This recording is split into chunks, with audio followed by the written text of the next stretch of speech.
no ar mais um Ed Farmácia e a pauta hoje é Varejo Farma na análise da XP Investimentos. Mas antes, inscreva-se no canal, acione o sininho para receber as notificações dos nossos próximos conteúdos, porque vem muita coisa boa por aí. Para conversar com a gente, Daniela Eiger, que é responsável pelos setores de varejo e tecnologia da XP Investimentos. Daniela, prazer ter você aqui com a gente. Obrigada. Imagina, o prazer é todo meu em estar aqui e compartilhar o que a gente tem aqui de informação do setor com vocês. Daniela, um balanço rapidinho sobre 2020 e projeções para 2021 sobre o varejo, em especial sobre o varejo farma. O que você tem para contar para a gente? Bom, eu acho que todo mundo acompanhou aí na pele o quão desafiador foi 2020. Eu acho que, de novo, o varejo farmacêutico ele se mostra bastante resiliente, então, perto de outros segmentos, ele aguentou o tranco de uma forma, acho que, melhor, mas ainda também, obviamente, sendo impactado. Então, a gente viu que o primeiro trimestre, na verdade, o setor ele acabou se performando muito bem, com as pessoas correndo para a farmácia, pegando álcool gel, estocando alguns remédios em relação à gripe, porque ainda nem sabia direito o que era o coronavírus direito, então a gente viu uma performance do setor muito boa no primeiro trimestre. No segundo trimestre, acho que a gente acabou vendo, de fato, o reflexo do lockdown, então das pessoas ficando mais em casa, mais reclusas. E aí também o que acaba sendo curioso, com esse cuidado na prevenção de, eventualmente, ter contato com o coronavírus, mais higiene, mais reclusão em casa, acabou também impactando em termos de demanda para o setor farmacêutico na questão de gripes comuns, então a gente viu menos gente gripada no inverno, então isso também teve um impacto em termos de demanda na performance do setor. E aí no terceiro trimestre a gente já está vendo uma volta à normalidade, ainda não normal, e aí com algumas performances um pouco diferentes, se você olha, por exemplo, a loja de rua com, por exemplo, uma loja de shopping. Obviamente, a loja de shopping ela ainda está bastante impactada por uma questão de restrição de fluxo, mesmo das pessoas estarem evitando ir aos shoppings como elas iam antigamente. Então, a gente vê essa volta à normalidade, mas ainda não nos níveis que a gente tinha pré-pandemia. E aí, falando um pouquinho para 2021, a gente entende que, de novo, é um setor resiliente. Então, a gente ainda vê um crescimento, a gente está otimista com o setor para frente. Então, o que a gente viu, a IQVIA, que é a grande referência do setor em termos de como a gente deve esperar, ela aponta para um crescimento sólido, de 10% em 2021. A gente também está em linha, a gente entende que à medida que a gente vai vendo uma volta à normalidade dos fluxos, mesmo do comportamento do consumidor, isso deve ser refletido no setor, e também o fato de que a gente entende que talvez a gente tenha um pouco de uma demanda aí reprimida em relação a, eventualmente, ter feito cirurgias eletivas, A gente viu bastante gente parando ou evitando fazer esse tipo de cirurgia, por uma questão, de novo, preocupação, evitar ir nos hospitais, e aí a gente acha que também em 2021 isso volta, e aí, consequentemente, também essa demanda por esses remédios. Além da gente também ver provavelmente, um momento de inverno, mais normalizado, então, eventualmente, as pessoas voltando a ter um pouco mais de gripe como elas tinham antigamente. Então, acho que, de modo geral, acho que é isso. E deixa eu te perguntar uma coisa, você acha que a chegada da vacina vai mudar o comportamento de consumo, porque as pessoas vão começar a se sentir mais seguras? Que impactos vocês estão vendo aí, projetando para a chegada da vacina no mercado brasileiro?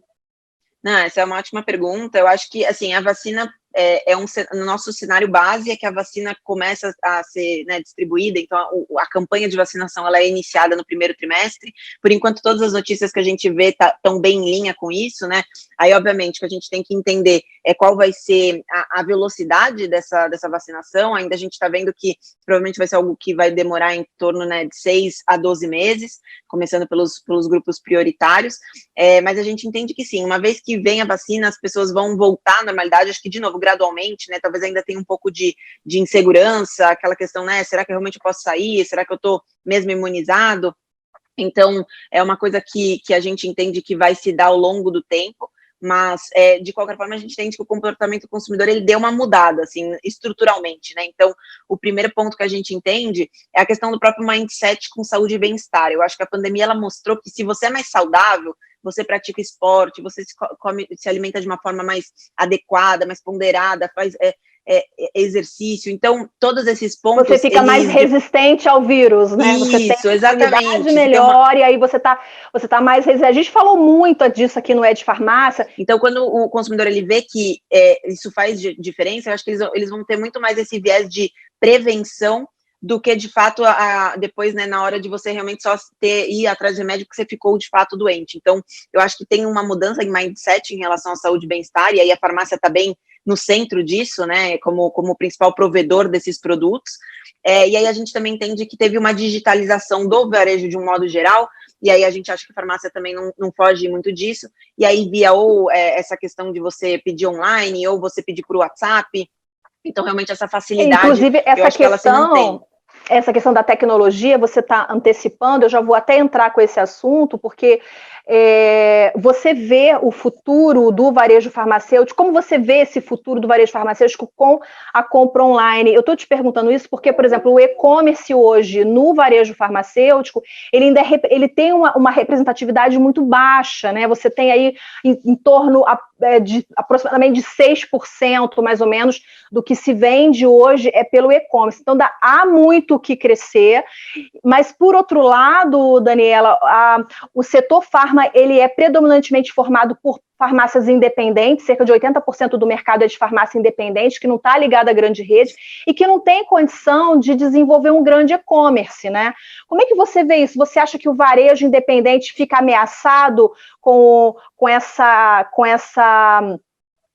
dinâmica, né, e com o fato de que somente as grandes redes poderão investir pesado na tecnologia? Como é que vocês da XP analisam os impactos dessa questão da tecnologia no varejo farma? Não, excelente pergunta, e eu acho que você até trouxe um pouco da minha resposta. Eu acho que sim, acho que isso é um risco, e a gente acredita muito não só no canal digital, a gente entende na integração dos dois canais. Então, quando você vê, né, geralmente você tem uma certa urgência, você pode pedir num aplicativo, passar e só pegar na loja. Então, a gente entende que esse investimento, obviamente, às vezes a pessoa faz só puramente pelo online, mas a questão da integração dos canais, de você ter essa facilidade, de você conseguir ver se tem disponível na loja antes de você, de fato, passar nessa loja, e aí eu acho que isso realmente ele se torna um ponto bem importante e quase que necessário para frente, pensando no consumidor de um modo geral. Na questão das independentes até e menores, né, nessas farmácias mais de bairro, até foi interessante, ontem a gente fez uma live com a RD para discutir um pouco da perspectiva do setor, e inclusive está disponível no YouTube, né, da XP, e eles comentam, né, eles estão com uma iniciativa bem importante de direcionamento para oferecer um marketplace de saúde, né, e aí, nesse sentido, teve uma pergunta, né, de quem estava assistindo, de que se, eventualmente, eles pensariam em conectar essas farmácias de bairro a esse marketplace, para, né, de novo, você ter essa capilaridade. E aí ele fala que sim, isso seria um movimento ali, né, no segundo momento. E aí isso poderia trazer uma digitalização muito mais fácil e mais acessível para essas farmácias. Então, a gente entende que é um risco, mas eventualmente elas podem ser conectadas através dessa plataforma, uma vez que ela exista. Ou, enfim, de outras, né, então um Rappi, né. Isso, assim, já existem, inclusive, alguns aplicativos, né, de e-commerce muito acessíveis para a farmácia independente. De fato, talvez essa possibilidade de fazer em conjunto, né, no marketplace, seja uma solução. Você falou em RD, eu quero agora entrar no meu outro tema. A Raia Drogasil foi a primeira empresa a colocar ações na Bolsa de Valores, né, a abrir capital. Se eu não me engano, isso foi em 2018, eu não consegui confirmar essa data, eu não me lembro, apesar de cobrir o setor, eu não estou me lembrando a data exata. E depois a gente teve a entrada no mercado de ações da Demil, Pague Menos, Panvel. Pague Menos, se não me engano, foi a última, foi ainda esse ano, em 2020. O que eu quero te perguntar é se é bom para uma rede abrir capital, vender ações, e quais as vantagens e desvantagens disso, Daniela? Não, tá bom, ótima pergunta também. Eu acho que, assim, a principal vantagem, eu acho que um pouco é a visibilidade e o acesso ao capital, né? Então, você realmente você consegue levantar um capital, tem um canal que você consegue emitir ações, enfim, o próprio Panvel, né, o grupo de MED, ele fez isso recentemente, um aumento de capital, então conseguiu captar esse dinheiro de uma maneira mais direta, também na questão da visibilidade da rede, então quando ela é listada, de fato, as pessoas sabem, falam sobre ela, mas os desafios também é que você tem uma grande responsabilidade, né, em termos de como você apresenta suas informações, de você, de fato, ter, né, todos os processos bem estruturados, todos os relatórios adequados, os sistemas, então também eu acho que traz uma responsabilidade muito importante de você passar as informações da maneira mais assertiva possível, então tem uma questão de você estar preparado, né, também às vezes você ir muito antes, isso pode ser ruim, porque, na verdade, você tem que cumprir várias exigências ou regulações que, às vezes, você não tem, né, ainda a capacidade de atender por uma questão de tamanho. Então, na nossa visão, faz sentido, sim, mas aí, quando você já tiver um tamanho que sustenta isso, né, que você já tem esse preparo bem desenvolvido, isso aí abrindo também em qualquer estágio, acaba sendo prejudicial, até porque também é importante ter um tamanho, né, porque aí a gente fala um pouco de liquidez. Então, por exemplo, a própria Raia Drogasil, ela é a maior do setor, né? Então, ela tem um pouco mais de 40 bilhões de valor de mercado. Aí você vê que as outras, né, a PagMenos, a Panvel, elas estão lá em torno de 6 bilhões. E aí já tem uma liquidez um pouco abaixo. Então, isso acaba tendo uma dificuldade em termos da ação, às vezes não refletir tão propriamente fundamento. Então, por exemplo, no caso da Demil ainda isso é mais expressivo, porque ela é menor ainda, então ela tem menos de 1 bi de valor de capital. Então, de novo, a gente entende que tem que ter certo tamanho, até por conta, ou, né, para fornecer essa liquidez para o mercado de capitais, como também para você já ter essa estrutura para sustentar todas essas necessidades sistêmicas, de relatório, de regulação, enfim, todas essas necessidades. Mas, Daniela, estar na Bolsa de Valores significa que a rede é mais ou menos competitiva do que quem não está? Por exemplo, se eu tenho a RD, ela é mais competitiva do que uma rede que não está na Bolsa? A gente pode fazer essa comparação ou não? Não faz sentido? Eu acho que, na verdade, acaba sendo quase que uma consequência, né? Então, por exemplo, quando você está na Bolsa, naturalmente você tem um tamanho maior, então você tem uma escala maior, logo, naturalmente, você tende a ser mais competitiva por ter essa escala. E aí também pelo fato de você ter esse acesso ao capital. Então, geralmente, você consegue um acesso ao capital mais barato. Mas não necessariamente quer dizer, você é melhor gerida, não necessariamente. De novo, geralmente elas são mais evoluídas, então isso pode ser uma consequência, mas não é uma condição, né? Então você vê até, desculpa, deixa eu até complementar, não, até você vê, por exemplo, a Drogaria São Paulo, ela é uma rede super grande, bem gerida, e ela não é listada, então não quer dizer que ela é melhor ou pior do que as que estão listadas, às vezes até chega a ser um momento de que você toma essa decisão, de você permitir que outros sócios entrem no negócio ou não, né, então não necessariamente isso quer dizer que sim, você é mais competitiva ou melhor. Entendi. Agora, em relação à saúde financeira, quem vai para a Bolsa, né, necessariamente precisa ter uma boa saúde financeira, porque às vezes a gente lê algumas notícias dizendo assim, a empresa tal abriu capital porque ela precisou levantar um recurso de, sei lá, 2 bilhões, não sei. Então, ela entra porque ela tá com o caixa dela apertado e precisa fazer dinheiro ou não necessariamente? Enfim, eu queria só entender se estar na Bolsa tem uma relação direta com ter saúde financeira ou não? Não, acho que não também, assim, muitas vezes o que acontece, de novo, o mercado de capitais, ele é um canal que você consegue captar recursos, então, por exemplo, às vezes você fala, né, uma oferta, e sempre tem a primária e a secundária, né, a primária é o dinheiro que vai para a companhia, a secundária é um sócio vendendo para outro sócio, então, se você falar, ela levantou 2 bilhões de reais de oferta primária, ou seja, dinheiro para a companhia, quer dizer que ela estava mal, né, em termos de saúde financeira? Não necessariamente, às vezes ela está vendendo isso, né, e falando para o mercado, que o ponto é que ela está querendo esse dinheiro para financiar um crescimento. Então, muitas vezes, no processo do IPO, né, que é a abertura de capital, a companhia ela tem que explicar muito bem o porquê, enfim, dessa necessidade desse recurso primário, e também se você está só sendo secundária, por que está acontecendo dessa forma. Então, é muito mais explicar, e às vezes sim, tem uma parte desses recursos que pode ser destinado para melhorar a estrutura de capital, mas não necessariamente se você está levantando recursos é porque você não está bem. Às vezes é simplesmente, ao invés de você captar uma dívida, você está captando esse dinheiro no mercado de capitais, né, na Bolsa. Então, é simplesmente um canal. Você citou aí a Drogaria São Paulo, a gente tem também a Drogaria Pacheco. Você acha que mais redes vão entrar no mercado de ações daqui para frente? É difícil dizer, mas eu acho que a tendência geralmente é que quando você atinge um certo tamanho, aí é uma questão estratégica, né, e muitas delas são familiares, então também tem que entender até que ponto essas famílias querem, de fato, colocar outros sócios para dentro, mas sim, eu imagino que naturalmente vai tendo mais empresas na Bolsa. Isso é um caminho, acho que, de todos os países, né? Você olha nos Estados Unidos, você vê uma infinidade de empresas listadas dos mais diversos setores.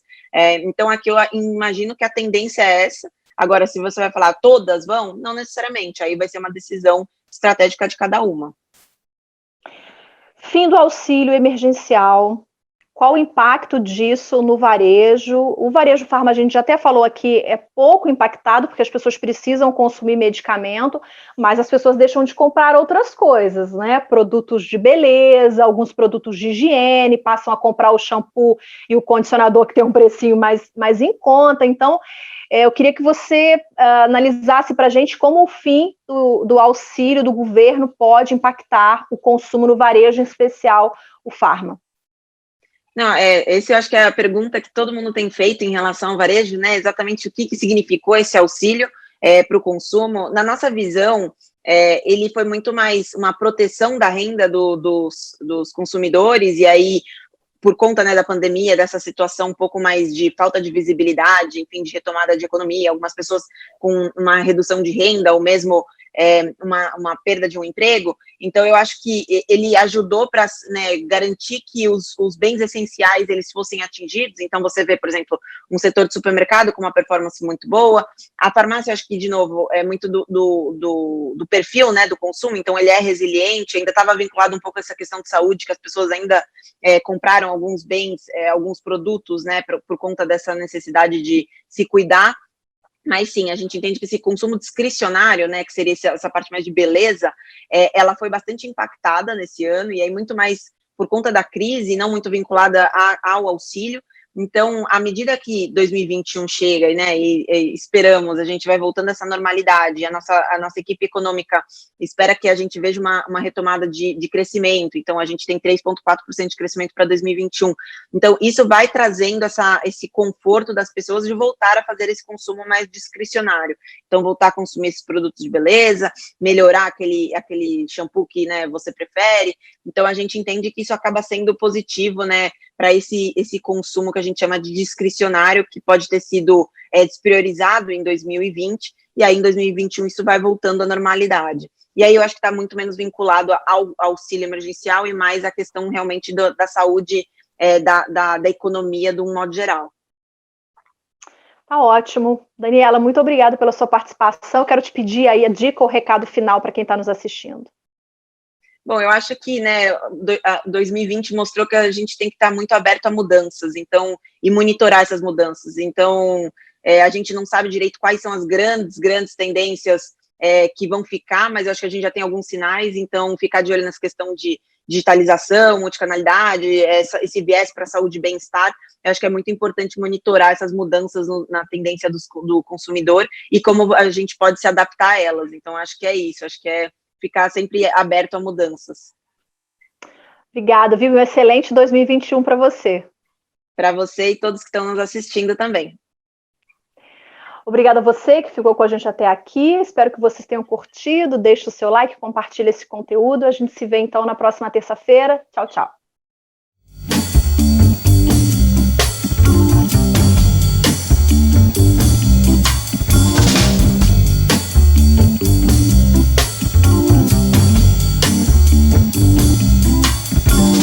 Raindrops fall